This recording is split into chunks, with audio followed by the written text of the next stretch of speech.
Dans le cadre de l'intervention du projet Cartooning for Peace à la cité scolaire Julie Daubier, on accueille aujourd'hui Mikaya, dessinateur de presse. Donc bonjour. Bonjour. Donc tout d'abord, est-ce que vous pourriez vous présenter? Alors je m'appelle Mikaya Tramoni Kaparos et je suis dessinateur de presse. Et je suis né en Tunisie. J'y ai passé plus de 20 ans de ma vie et j'ai commencé à travailler en tant que dessinateur de presse à Tunis avant de venir exercer ici en France. D'accord. Donc vous êtes dessinateur de presse et du coup, où est-ce qu'on peut retrouver votre travail? Alors moi je suis en freelance, ce qu'on appelle, c'est-à-dire que je ne suis pas attaché à une rédaction particulière. Je travaille pour différents journaux comme Ciné, je travaille aussi pour la télévision, sur des chaînes où je dessine en direct.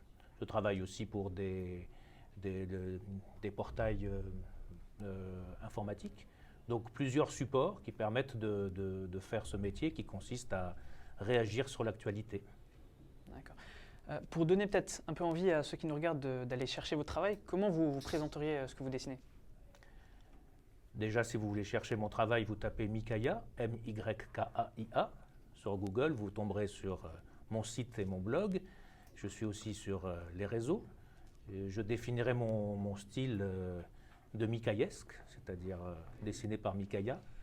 L'idée, c'est de trouver, quand on fait ce métier, de trouver un style graphique qui soit suffisamment reconnaissable pour qu'on puisse se dire, quand on voit un dessin, ah tiens, c'est de Mikaya, et pas par exemple de se dire, ah il ressemble à Cabu, il ressemble à Plantu, il ressemble à ceci, à cela. Donc la difficulté est de trouver son propre style, déjà graphiquement. Et ensuite, il y a quelque chose qui est aussi très particulier et qui différencie les différents dessinateurs, c'est le style, mais d'humour.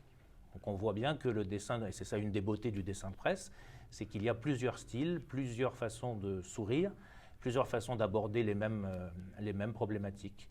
Donc mon type de dessin, si je dois le définir, j'essaye, en tout cas le plus possible, de faire des dessins qui vont à la fois amener à sourire, peut-être même avoir un petit rictus, et peut-être à faire réfléchir. Voilà, c'est essayer de se dire, on fait des dessins pour dénoncer et donner à réfléchir, modestement. D'accord, donc vous êtes ici en relation avec le projet Cartooning for Peace. Alors, est-ce que vous pourriez nous expliquer un peu quelle est votre relation à ce projet? Qu'est-ce que vous faites, à vrai dire, par rapport à ce projet? Qu'est-ce que vous faites ici? Le projet Cartooning for Peace a été créé, donc l'association en 2006 par Jean Plantu et Kofi Annan, qui était à l'époque le secrétaire général de l'ONU. Et l'idée était de se dire, ce qu'on va faire, c'est de réunir un maximum de dessinateurs de tous les pays pour que quand à un moment donné, des dessinateurs dans certains pays, particulièrement, il faut être honnête, on va dire des dictatures, s'en prennent aux dessinateurs, eh bien, de se dire, bien, à partir de là, on va essayer de porter l'attention sur eux, essayer avec nos dessins, un maximum de possibilités pour que cette problématique soit reconnue. Donc, dans le cadre de l'association que j'ai intégrée, quand Plantu m'a demandé d'y rentrer, on a beaucoup travaillé pendant des années avec malheureusement des collègues qui étaient dans le monde entier et qui étaient persécutés. Et effectivement, malheureusement, il y a 6 ans, en plein Paris, les attentats de Charlie Hebdo ont transformé aussi la donne, puisque en plus de tout ça, maintenant, on n'était plus dans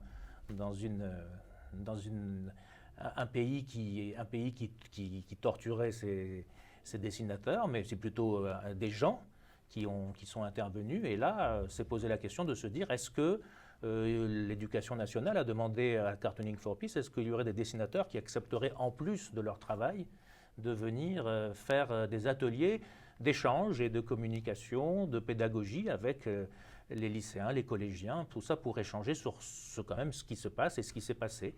Et c'est pour ça que dans ce cadre-là, depuis quelques années, j'ai la joie et le plaisir, comme aujourd'hui, d'être parmi vous pour pouvoir échanger sur toutes ces problématiques et sur ce qu'est le dessin de presse, la notion de liberté d'expression, de laïcité, etc. Donc Mikaya, merci. Merci d'une part à vous. de vous être déplacé et merci d'avoir répondu à mes questions. Merci beaucoup. Merci beaucoup.